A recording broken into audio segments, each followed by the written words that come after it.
क्या आपने कभी सोचा है कि प्रोफेसर और रिसर्चर इतने क्लीन और प्रोफेशनल डॉक्यूमेंट्स कैसे बनाते हैं?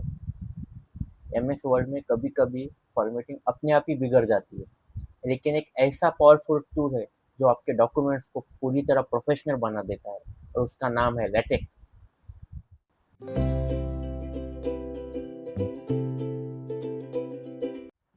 नमस्कार दोस्तों, मैं हूं डॉक्टर अभिजीत ढोरे।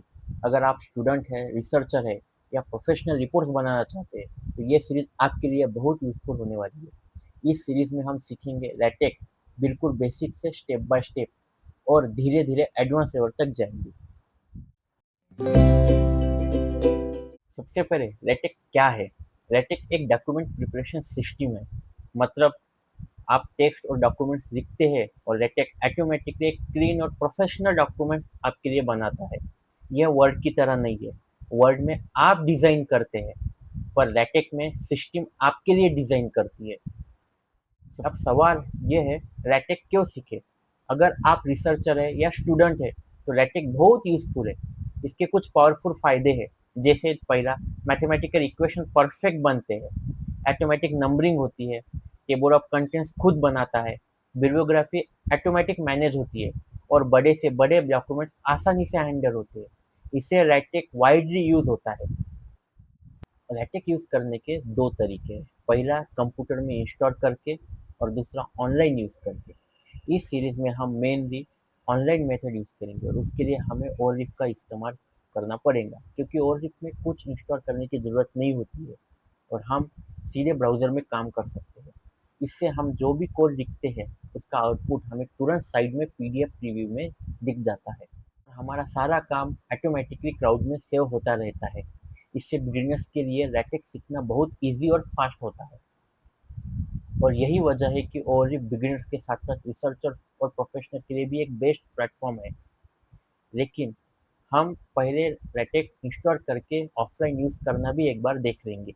हमें लेटेक्स यूज़ करने के लिए हमें एक डिस्ट्रीब्यूशन और एक एडिटर, ये दोनों डाउनलोड करके इंस्टॉल करना पड़ेगा।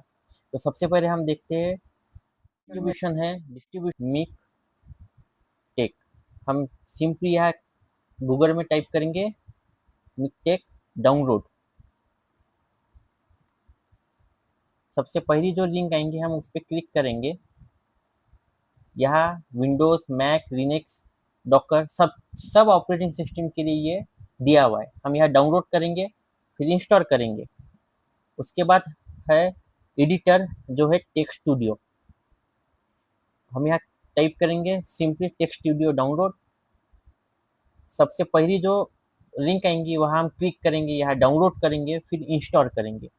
अब मैंने ये दोनों ऑलरेडी मेरे सिस्टम में इंस्टॉल करके रखा हुआ है, और इसको कि मैं आपको official download link description box में दे दूंगा।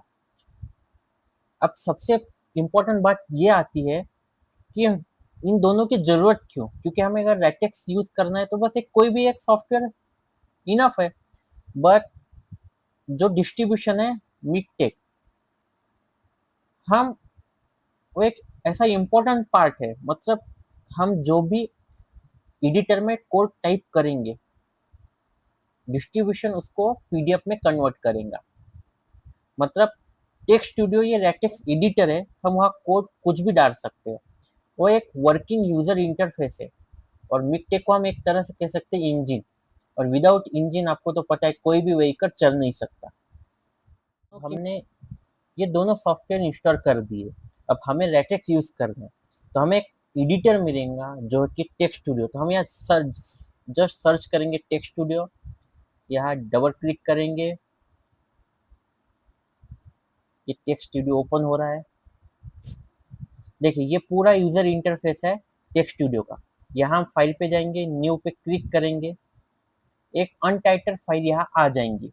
हम इसको बाद में सेव सेव करेंगे, तब हम जिस नाम से सेव करना चाहते हैं उस नाम से सेव हो जाएंगी। अब सिंपली मैं यहाँ लिखता हूँ डॉक्यूमेंट क्लास, यहाँ article, use, package, graphics,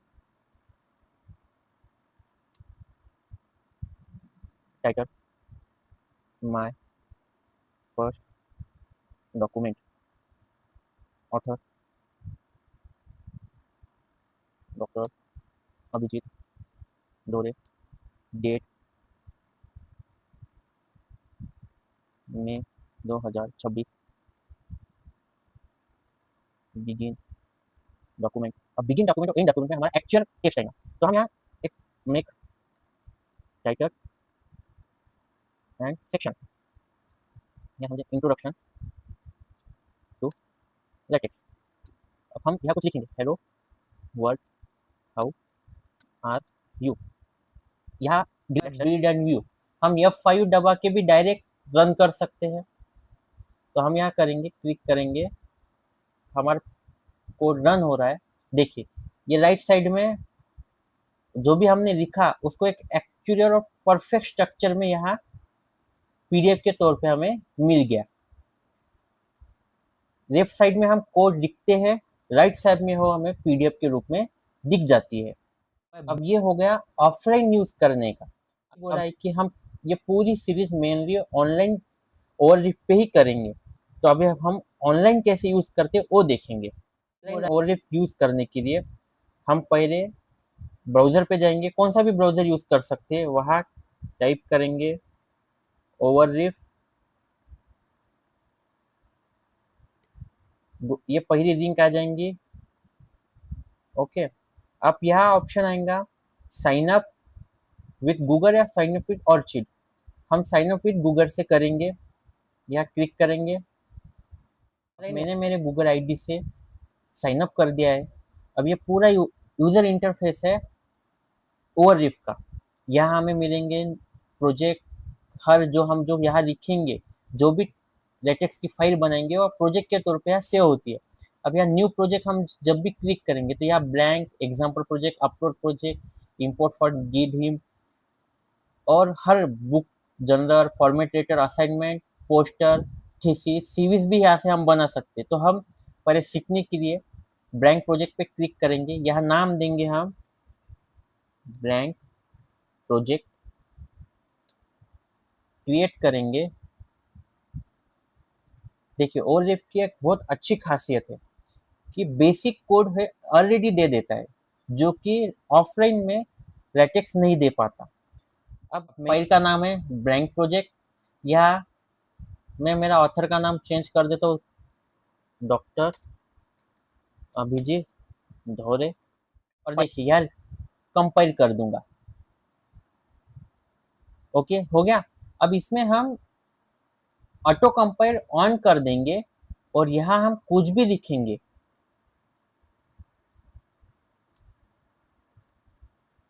without compile करते हुए भी ओवररिफ इस वर्ड को, इस फाइल को कंपाइल करता है। देखिए हो गया ऑटोमेटिक। अब इसमें समझने वाली बात यह है कि ओवररिफ जितने स्मूथली वर्क करता है उतने स्मूथली ऑफलाइन में टेक्स्ट स्टूडियो नहीं कर पाता। एक बहुत बेसिक ऑनलाइन और ऑफलाइन में का डिफरेंस है। अब इसके बाद हम देखते हैं कि जो भी हमारा बेसिक डॉक्यूमेंट स्ट्रक्चर है उसके 3 पार्ट्स होते हैं बेसिक। सबसे पहले डॉक्यूमेंट क्लास, दूसरा प्रीएम्बर, और थर्ड है बॉडी। अब डॉक्यूमेंट क्लास मतलब ये आ गया, डॉक्यूमेंट क्लास मतलब हम क्या बनाना चाहते हैं वो आएगा। अब यहाँ आर्टिकल है, हम यहाँ थेसिस, बुक्स, रिपोर्ट्स या रिज्यूम, सीवी भी कर सकते हैं क्योंकि ये डॉक्यूमेंट क्लास का पार्ट है। उसके बाद थर्ड आया प्रीएम्बर। प्रीएम्बर में यूज पैकेज से लेकर डेट तक हम जो भी यहाँ लिखेंगे वो प्रीएम्बर में आएंगे। और ये प्रीएम्बर का मतलब ऐसा है कि हमारा डॉक्यूमेंट कैसे दिखेगा। और तीसरी मेन पार्ट है बॉडी। तो हम बिगिन डॉक्यूमेंट और एंड डॉक्यूमेंट में जो भी इन बीच में जो भी लिखेंगे वो हमारी बॉडी है और वो यहाँ मेन हमारे डॉक्यूमेंट में शो होंगी। हमने लेटेक्स का बेसिक आइडिया समझ लिया, लेकिन सबसे इम्पोर्टेंट सवाल ये आता है कि लेटेक्स को कैसे पता चलता है कि हम कौन सा टेक्स्ट टाइटल लिख रहे हैं, कौन सी हेडिंग है या कौन सा नॉर्मल टेक्स्ट है। इसी सवाल को हम समझने के लिए चलो एक सिंपल और प्रैक्टिकल एग्जांपल देखते हैं। ओके देखिए यहाँ मैंने कुछ चीजें पहले ऐड कर दी, जैसे ये A4 paper with 11 point, title change कर दिया। अब देखिए यहाँ मैं डेट डाल सकता हूँ आज की भी। आज तारीख क्या है? चलो आज 20 तारीख है, 20 मई 2026। देखिए ये ऑटोमेटिक कंपाइल हो रहा है या डेट चेंज हो गई। अब ऑटोमेटिक ऑथर टाइटल सब ऑटोमेटिक खुद में खुद फॉर्मेटिंग होती गई, बराबर है। अब देखिए यहाँ सबसे इंपॉर्टेंट कंसेप्ट ये आती है कि लॉजिकल फॉर्मेटिंग है क्या। देखिए रेटेक्स में हम फॉर्मेटिंग नहीं करते, मतलब मैन्युअली बोर्ड नहीं कर सकते, हम साइज नहीं करते, पेपर के अलाइनमेंट पेपर का स्ट्रक्चर हम नहीं करते। हम सिर्फ टाइटल ऑथर सेक्शन हमारा डॉक्यूमेंट किस साइज में होगा ये हम रेटेक्स को कोड के द्वारा बताते हैं। इसलिए रेटेक्स में डॉक्यूमेंट हमेशा ही कंसिस्टेंट और प्रोफेशनल दिखते हैं। अब इस पूरे कोड को, जो ये पूरा कोड है, ये जो पूरा कोड है, हम इसको ब्रेक डाउन करते हैं। देखिए सबसे पहले document class A4 paper, A1 point और आर्टिकल। अब हम ये समझते हैं कि यह क्या है। यह डॉक्यूमेंट टाइप क्या है? आर्टिकल है। A4 क्या दिया हुआ है? पेपर साइज, और फॉन्ट साइज होंगी 11। हम यहाँ पेपर साइज रीगर भी ले सकते हैं, A4 A5 भी ले सकते हैं, यहाँ फॉन्ट साइज हम 10 12 कुछ भी ले सकते हैं। सेक्शन आता है टाइटल ऑथर और डेट। ये सिर्फ इंफॉर्मेशन स्टोर करने वाली कमांड से।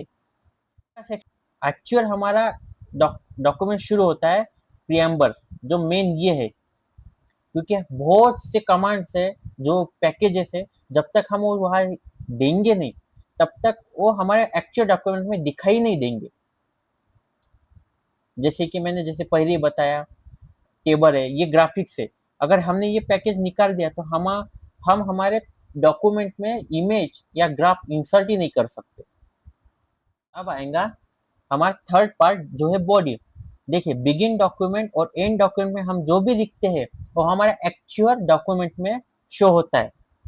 तो देखिए यह एक कमांड है ब्लैक स्लैश मेक टाइटल। जब तक हम ये कमांड देंगे नहीं तब तक रेटेक्स ये टाइटल ऑथर और ये डेट ये कमांड जनरेट नहीं करेगा, और हमारे एक्चुअल डॉक्यूमेंट में हम जो भी ये कमांड में लिखेंगे वो शो नहीं होगा। अब उसके बाद आता है सेक्शन, वहाँ आता है इंट्रोडक्शन पार्ट। मतलब हम उस सेक्शन में कुछ भी लिख सकते हैं, इंट्रोडक्शन है क्योंकि ये एक लॉजिकल फॉर्मेटिंग है। अब फिर आता है सेक्शन। अब ये एक लॉजिकल कमांड है, हम सिर्फ बताते हैं कि सेक्शन ये है। रेटेक्स इसको खुद ब खुद डिसाइड करता है कि इसे बोर्ड होना है या नंबर देना है, कैसे नंबर बनाना है। इसी एग्जांपल को लेके कमांड्स को डिटेल में समझते हैं। रेटेक्स में हर कमांड ब्लैक स्लैश से शुरू होती है, ये तो हमने शुरू में ही देख लिया। जैसे टाइटल है, ये सेक्शन भी है, मेक टाइटल है, इनको हम कमांड्स या मार्कर्स कहते हैं। अब कमांड्स तो हमको पता है, पर कमांड्स के साथ अब समझो ये हम सेक्शन के साथ ये कमांड है और ये इंट्रोडक्शन है। फिर ये इंट्रोडक्शन है क्या? तो ये कमांड्स आर्गुमेंट्स है, मतलब ये आर्गुमेंट्स है और कमांड इनको अपने साथ ले सकते हैं। अब यहाँ इंट्रोडक्शन की जगह मैं कुछ भी लिख सकता हूँ, जैसे व्हाट इज दिस, ये भी आर्गुमेंट हो गई। अब हम इसको कर्ली ब्रैकेट में लिख सकते, इसके अलावा हम लिखेंगे नहीं। अब और एक सवाल आता है, फिर ये इस ब्रैकेट में इसको क्यों लिखा गया है? तो ये ऑप्शनल है, हम लिख भी सकते हैं और नहीं भी लिख सकते, ये कंपलसरी नहीं है। पर कर्ली ब्रैकेट में ये आर्गुमेंट्स लिखना कंपलसरी है। हम यहाँ और एक कंसेप्ट समझते हैं, एनवायरमेंट। देखिए लैटेक्स में एनवायरमेंट बहुत जरूरी है। अब बिगिन डॉक्यूमेंट से लेकर एंड डॉक्यूमेंट ये भी एक एनवायरमेंट ही है। हम जो भी लिखेंगे, बिगिन, यहाँ एब्स्ट्रैक्ट है, अलाइन है, एरे है, सेंटर है, इक्वेशन आएंगे, हम जो भी लिखेंगे वो बिगिन से शुरू होके एंड तक खत्म हो गई, और ये एनवायरमेंट की है। हम जो भी लिखेंगे इसके अंदर ही का ही जो होगा वो आउटपुट में हमें दिखेगा। हम समझते हैं कि लेटेक हमने जो भी टेक्स्ट लिखा है वो कैसे पढ़ता है। तो देखिए, अब ये एक लाइन लिखी हुई है, this is our first document. यहाँ मैं कितने बार भी कमांड दूंगा स्पेस की, फिर भी लेटेक्स उसको एक ही स्पेस कंसीडर करेगा। मैंने यहाँ एंटर मार के नई लाइन पे आ गया, तब भी लेटेक्स उसको एक ही स्पेस समझेगा। अब मुझे नया लाइन चाहिए तो मुझे यहाँ स्पेस देना पड़ेगा और एक एम्प्टी लाइन छोड़नी पड़ेगी, तब लेटेक्स समझेगा कि ये नई लाइन पे चला गया। देखिए, हो गया शो। उसके बाद परसेंटेज साइन जो हम यूज करते हैं, परसेंटेज साइन ये कमेंट लिखने के लिए यूज की जाती है। अगर एक आधे कोड में हमें किसी पर्टिकुलर कमेंट लिखनी है याद रखने के लिए, तो हम परसेंटेज साइन उसके पहले यूज करते हैं। जैसे अब ये यूज पैकेज के सामने रिक्वायर फॉर इंसर्ट इमेजेस बोल के एक कमेंट लिखी हुई है, इसको सरासर लेटेक्स इग्नोर करता है। उसके बाद में डॉलर, ये डॉलर के बीच हम इक्वेशंस लिखते हैं, जैसे AI plus B is equal to Z। ये इक्वेशन हम लिखते हैं। लेटेक्स इसको पढ़ेगा तो बस ये इक्वेशन ही पढ़ेगा, ये डॉलर का साइन इग्नोर कर देगा। उसके बाद ब्लैक स्लैश कमांड देंगे, इसको छोड़ देंगे, लेटेक्स उसको भी इग्नोर कर देगा। उसके बाद हम सिर्फ सिंपल कर्ली ब्रैकेट लिखेंगे तो लेटेक्स उसको भी इग्नोर कर देगा। देख लीजिए, यहाँ आउटपुट में हमें कुछ नहीं दिख रहा है, ना ब्लैक स्लैश कमांड ना कर्ली ब्रैकेट। पर अब हमें 50%, 100% या 90% दिखाना है कुछ, तो देखिए 90% हम लिखेंगे, लेटेक्स उसको इग्नोर करेंगे। के पहले हम ब्लैक स्लैश कमांड अगर यूज करेंगे तो लेटेक्स परसेंटेज साइन को पहचानेगा और उसको हमें आउटपुट में दिखाएगा भी। वैसे ही अगर हमें कर्ली ब्रैकेट यूज करना है तो देखिए, हम 90% के पहले सिंपल कर्ली ब्रैकेट इंसर्ट करते हैं, पर लेटेक्स उसको शो नहीं करेगा क्योंकि वो उसको इग्नोर कर रहा है। तो हम उसके पहले ब्लैक स्लैश कमांड, दोनों ही कर्ली ब्रैकेट ओपन और क्लोज दोनों के पहले ब्लैक स्लैश कमांड दे देंगे। देखिए, लेटेक्स उसको रन कर रहा है, उसको पढ़ रहा है, और देखिए उसने इग्नोर नहीं करा। यह हमें कर्ली ब्रैकेट और 90% दोनों मिल गए। चलिए अब एक सिंपल सा माइंडसेट समझते हैं। लेटेक्स एक प्रोग्रामिंग अप्रोच है, नॉट अ प्रोग्रामिंग लैंग्वेज। इसमें हम डिजाइन नहीं करते, हम सिर्फ स्ट्रक्चर डिफाइन करते और लेटेक्स खुद डॉक्यूमेंट बनाता है। चलिए, आज हमने बहुत इंपॉर्टेंट कॉन्सेप्ट सीखे। लेटेक्स को ऑफलाइन और ऑनलाइन यूज कैसे करें, logical formatting, document structure, command के साथ साथ आर्गुमेंट्स और एनवायरनमेंट्स भी देखे, लेटेक्स इनपुट कैसे पढ़ता है ये भी देखे। इस लेक्चर के कंप्लीट नोट्स का लिंक आपको डिस्क्रिप्शन बॉक्स में मिल जाएगा, चेक जरूर करिए। Thank you.